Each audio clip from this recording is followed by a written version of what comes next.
So, what I've been watching, I was at the cinema on Monday this week and I caught a few films. I saw Predator Badlands, which I thought was excellent. It's Dan Trachtenberg as a director, and he has now done 3 Predator films. He did the Prey one, he did the animated one, which is on Disney Plus, and this is his 3rd one, and he seems to be very much in control of this franchise now. Now, this one it delves into the predator as a species as well, and how they actually why they hunt and all that, and it's all got to do with being part of a tribe and all that, and it kind of almost feeds back into sort of the Native American thing. You know, you have to prove yourself as a warrior and all this, and this is a young predator. I think they're called Yachas or something like that. It's a society they're in, and he has to go and prove himself, and he's going to prove himself by trying to bring down a monster from a planet that even his father is scared of. And his father's this brutish character, very much in the same sort of vein as Victor Frankenstein's father. It's very, very overbearing, using violence, very uncaring at times and all that. So he has to go, the young predator has to go to the planet. Things don't go to plan. The ship crashes and he finds that this planet is basically one giant killing machine. Everything is there to kill him. And while he's there, he finds this synthetic from the Weyland-Yutani Corporation, played by Elle Fanning, and she's only got half a body, and she's caught up in all these reeds and stuff because a monster or creature has taken her and sort of imprisoned her. And it turns out that Weyland-Yutani has sent a whole team of synthetics onto the planet in order to gather the usual stuff, gathering stuff in order to weaponize it more than anything else, which we obviously seen in Alien Earth and all these people. But this is set like far in the future because these synths they don't have the same sort of problems that make them go nuts, that kind of thing. It's not quite the same as in the Alien film, for instance. So, and they team up in order to basically get him his mission, and there's a wee bit of learning along the way. But there's also comedic moments in this as well. Some really funny bits in it and all that as well. And I couldn't believe it. I was sitting here laughing and going, "This is a Predator film. You're really supposed to laugh." During these sort of films, and it works really well, and it's a sort of slightly different take on it, and it kind of brings in the whole alien universe to a certain extent as well, but without actually having any aliens in it. And it's really good. It's a really, really good film, and it's like about an hour and 3/4 long, so it doesn't outstay its welcome. The performances are really good, and for like the first 30 minutes or so, it's all subtitles because they don't make them speak English. It's only when he's on the planet and he meets up with the synthetic, she speaks English, but he still speaks in his native language, and there's subtitles for him, and they just go back and forth because she's got this sort of universal translator thing going that she can talk to anybody, and it works really, really well because of that, because you're not having people just speaking in American accents when they're on this distant planet. So yeah, it's excellent wee movie. Really, really enjoyed it. Contrasting that, the film after that was Anemone, which is the Daniel Day-Lewis film. Is this the one that his son has directed? The ultimate Nepo film. Yes, It's not very good. It really is. It's kind of a bit of a disappointment. Story of this one is Daniel Day-Lewis plays a character who has basically retreated from society. He used to be in the army. An incident happened. Story of his life.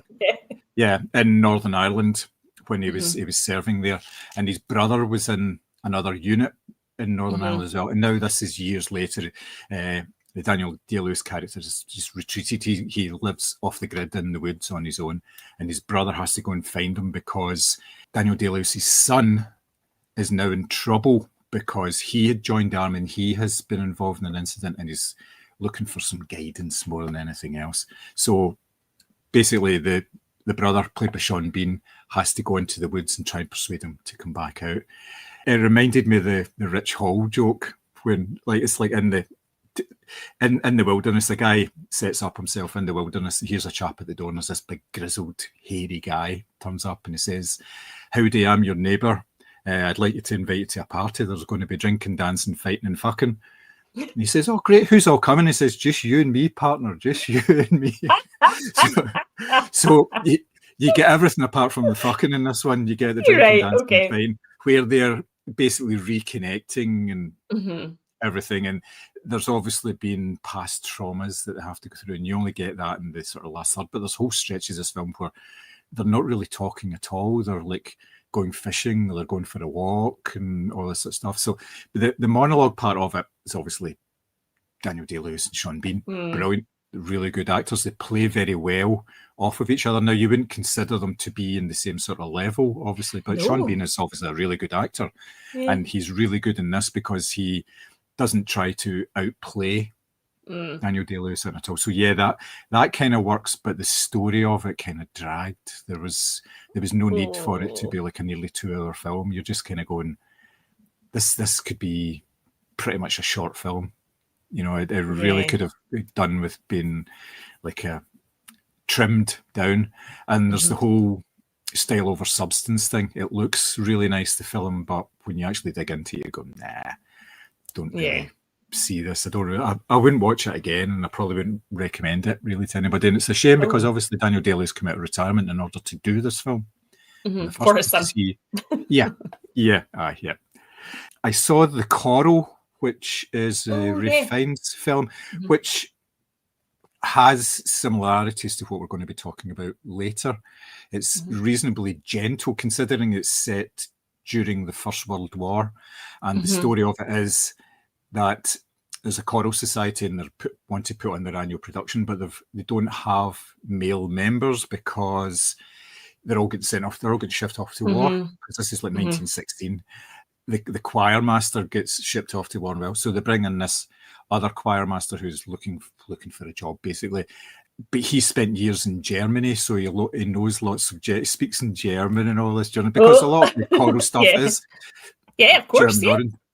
And they're trying to come up with a piece, and it's the St. Matthew's Passion, I think it is, that they normally do. But they say, no, it's too bleak. We can't do that. We don't have the voices to do that. So they're trying to choose other ones, and they're coming up with all these composers and all that. No, German. No, spent years in Germany. So they eventually come up. I think it's Elgar they come up with, and he's more known for like Pomp and Circumstance and all these sort of things. But they do these type of choral works, and they start doing that, and it's just bringing in all these sort of young guys who are not quite ready to go to war. They haven't been conscripted yet, and it's just the story of how all this comes together. And it's actually quite a nice wee story. It's quite light. You don't think it's going to go the way it does. You think there's going to be an awful lot more conflict because of obviously this guy's German past and all that. And there's like the guy who runs the choir and finances it, runs a local mill. So it's all the sort of different classes, but it doesn't even go into that very much. They all get on really well as well. And it's actually quite a nice story. And obviously it's got like layers to it that you can take out from it about like the sort of horrors of war and how people actually cope with it and stuff like that, and people actually wanting to go to war and can't because of like conditions and all this sort of stuff. And they're saying, oh, I just want to go and fight the Hun. I don't, and they use that kind of language. I'm not just using that, obviously, but that's the kind of language that they use. And there's like wee women in it who have been part of the choir for years and years, and they're not very good. And you think, oh well, they're going to get turfed out from this new choir master, but no, none of that actually happens. It's all kind of bringing people together and all that. So it was actually pretty decent. Quite enjoyed that. It was a nice film, if you like. And then the last one that I saw at the screening day was Die My Love, the Jennifer Lawrence and Robert Pattinson film about a young woman who moves kind of into a remote house with her husband, and she is pregnant and she gives birth, and it's all to do with her sort of slipping into madness because she spends an awful lot of time on her own, and she's just there looking after her kid, and it's got to do with like postnatal depression and sort of the like madness in general, and the the inability for people to notice that and to deal with it and to try and help. Like her husband is portrayed as being fairly helpless in this because he can't understand what's wrong with her, and it's partly postnatal depression and it's partly something else. There is some sort of mental condition there as well. Jennifer Lawrence is brilliant.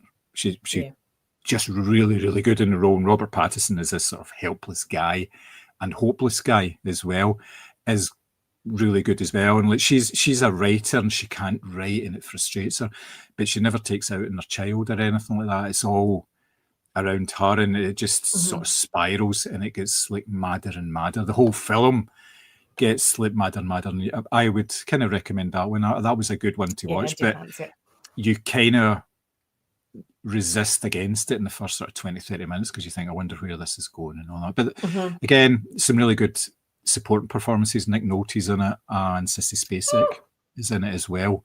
Nick Nolte's only in it just for a wee while, and it kind of, there's wee kind of flashes back and forward to like different periods, but it doesn't really take away from the film at all. But and it does kind of work, and it explains certain things that happen in the film and sort of the themes of it, themes of sort of slow grinding madness and all that as well. So yeah, that was fairly decent. I enjoy it. It was a good way to end the day, put it that way, because usually by the end of the day you get something that isn't all that good. They sort of leave these ones to the end. So yeah, I was kind of enjoying that. As a total contrast, I was flicking through Netflix, and it comes up now with all the stuff it's leaving soon on Netflix as well. As like Prime does that, but Netflix has started doing it as well. And salmon fishing in the Yemen came up, which I'd never seen. Yay! And I gave that a watch. That's Emily Blunt and Ewan McGregor. And it's okay. It's a decent enough film. I don't think it would be made now, though, because Ewan McGregor plays someone who has sort of mild Asperger's in it, and it's all the standard traits of it. Just it doesn't play particularly well, because sometimes he's just like totally fine, and sometimes he's just a wee bit, just a wee bit on the spectrum and stuff and all that. But yeah, it's kind of kind of what you're getting in this film. And there's a slight political angle to it as well. Like the British government are trying to improve relations with the Middle East, and this is set obviously around about 2003, 2004. So it's just after sort of the Gulf War and 9/11 and all that, and they're trying to sort of foster good relations rather than having bad news stories all the time coming out of the Middle East of they're putting British bodies onto planes in order to bring them back home after getting blown to bits, all this kind of stuff. So yeah, it was a decent enough film. It was okay. Kirsten Scott Thomas is in it, so she was excellent. She's kind of taken on this type of niche role of a woman who's very, very capable and is in power, and she does that exceptionally well. She's obviously doing it just now in Slow Horses, and she's obviously been doing it in these type of films as well. So yeah, she's really, really good in this. So she's probably the standout performance in it. And the rest of it, yeah, there's feel-good elements and all that with salmon jumping and that kind of thing. But yeah, it was fairly decent. It was okay. And the last film I saw was another one that's just about to leave Netflix called Lucy, which is a Scarlett Johansson science fiction film. She delivers a suitcase to a Taiwanese gangster, and basically she gets imprisoned and forced to carry this new form of drug to another country, and the drugs get put inside her without obviously her consent and stuff. So but before she leaves, one of the people who's supposed to be transporting her to the airport and looking after her decides that he wants to have a bit of fun, and she resists, and he starts beating her up, and he kicks her in the stomach, and the drugs start going into her system. And it's a synthetic version of a drug that is naturally produced by pregnant women who then feed it onto their child, and it informs the child's development in utero, and it obviously allows them to start. It basically brings all the synapses together in order for them to be able to function properly. But this concentrated form of it basically unlocks the synapses in her brain and makes her far more powerful in terms of her thinking than, like, we use something like 15% of our brain power. And this starts ramping up. So she's using 20, 30, 40, 50%. And she starts to basically have these powers where she can control people and things and use the internet and all that, like use electricity and all that. And it's nonsense. It's absolute nonsense because it's an action film as well. It's a Luc Besson film. So obviously the modern Luc Besson films are very much of a style. There's a car chase in it. There's always a good couple of gunfights in it as well. And you've got a bit of pseudoscience stuff in all this as well. It was okay. It was all right. I've seen it sort of years and years ago. I think it was like 2013, 2014. It was okay. It wasn't brilliant, but, it was all right. TV-wise, yes, exactly. TV-wise, I've started watching the second season of Blue Lights, the Northern Ireland police drama. Oh, yeah. I've only watched one episode of that. I watched the first season in order to try and catch up. There is now 3, so watching that and spacing it out so I'm not binging it, because it's one that you want to savor, and because it's really good writing, and the characters in it are really good, and it's obviously progressed from season 1, and characters have developed and all that. So there's quite a lot going on, and it's kind of set up really nicely. And it's only 6 episodes, so yeah, it's pretty good. I started watching Down Cemetery Road, which is on Apple TV. It's Emma Thompson. Yeah, I've seen that advertised. She's a private investigator in Oxford, and it's a story about there's an explosion in a house and these people are killed, but a young girl seems to have been saved, but then she kind of disappears off the map, and there's stuff about the like MI5 and the security services are involved and stuff, and there's a bit of a cover-up. And one of the neighbours, who's played by is it Ruth Jones, I think it is, she tries to figure out why this girl has disappeared, why she can't even get in to see her if she's in the hospital or whatever, and she enlists the help of a local private investigation firm, and they get involved in it as well. So it's seen 2 episodes of that. It's fairly decent. It's from the same writer as Slow Horses, Mick Herron. He wrote this as well.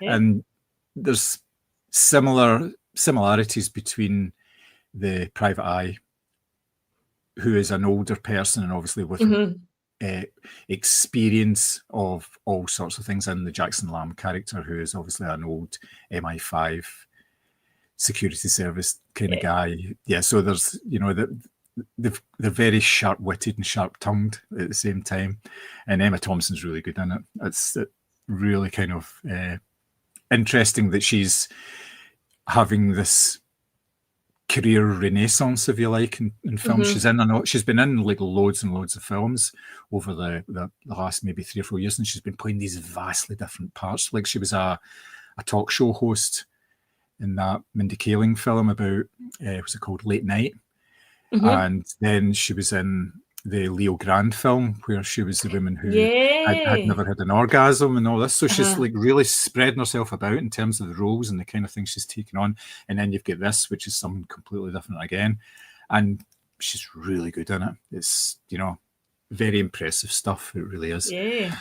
And the finisher, I am still watching Stranger Things.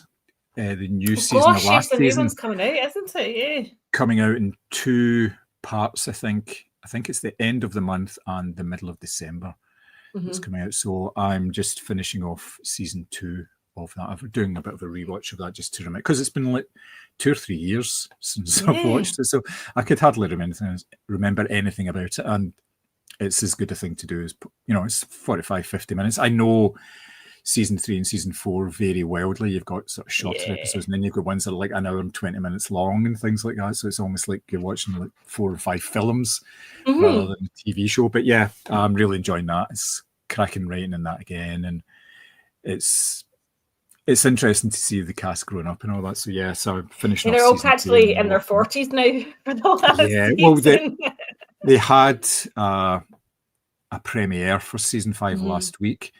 And it was David Harbour and Millie Bobby Brown. And she's obviously, in her 20s now. And when she started, she was maybe up to his waist. And now she's just as tall as he is and all that. So, yeah, that was quite nice see all that. And all the characters are the same. They're all much older. So it'll be interesting to see how they manage to kind of pull that all together and make them seem slightly younger. But yeah, that's me. Hope yourself. So I have been reading a few books as well before I got onto TV. So I read the new Jo Nesbø, which was called Wolfhour, which is basically a Harry Hole novel, to give it its proper Norwegian title, but set in the States. So it's a US copies in Minnesota, but it's part of the sort of Minnesotan Norwegian community. So they all still have like Norwegian names and stuff like that. So it was good. It's a good read. It definitely felt like a Harry Hole idea that just hadn't ever made it through into the Harry Hole series. So I was quite happy with that. I also read The Specimens by Mary Kidd, which is about Burke and Hare, but told from the perspective of the women that they were living with at the time that they were doing, obviously, their grave robbing, etc. So that was really good, a different perspective in a story that I think most Scottish people are quite familiar with. And then I read The Peep Show by Kate Summerscale, which is the story of 10 Millington Place after the fact, as it were. So sort of once Veg Christie had been acquitted of the previous murders and how he'd gone on to commit more, and then obviously how they finally caught up with him, and how he basically was on the run. And because he was such an average looking guy, it took ages to find him because everybody thought they'd saw a wee bald guy with glasses cutting about London, so it took a while to actually track him down.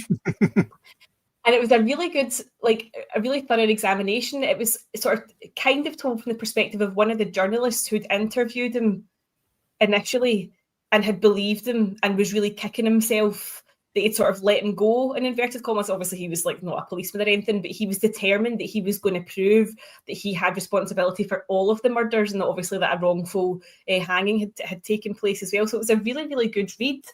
And I also read The Winter Job, which is the new Antti Tuominen. I absolutely love his books. He is a Finnish writer. He's got a great sense of humour. And this was basically about two men who hadn't seen each other since school, who go on a road trip to the very, very north of Finland, to Rovaniemi, and they've got to transport a sofa. And they don't know why they're transporting the sofa, and they don't know why they have to take it to this place, but they just know there's a lot of money in it. And then a wee while into their road trip, they realise they're being followed by two different bad sets of people, essentially. And they realise, obviously, the sofa is not just a sofa. So it was a very, very good read. His books are kind of like Coen Brothers-esque because they're quite dark, but they're really funny, and there's usually a lot of violence in them as well. So I really like his style of writing. So I was glad to that he's brought out a new book.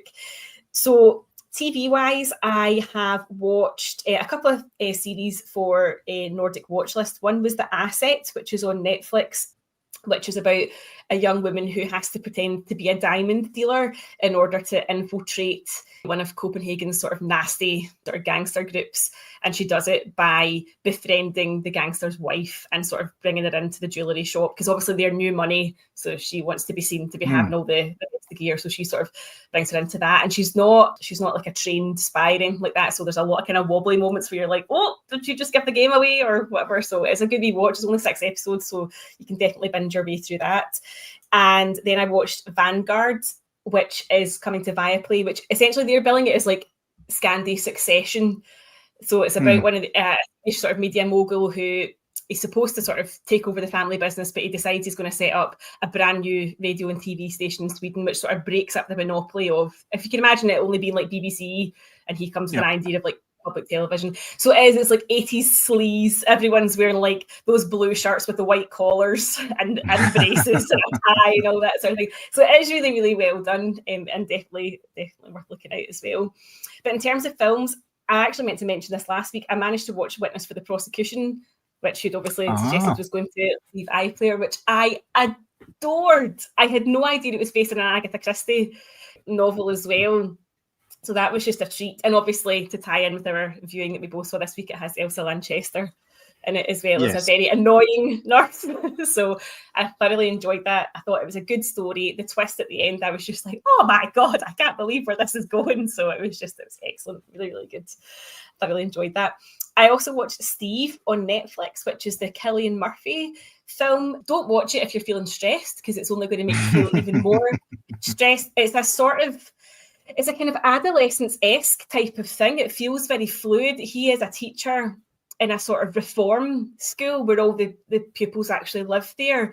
And there's a television crew that get invited in to sort of document how this school is turning these boys around.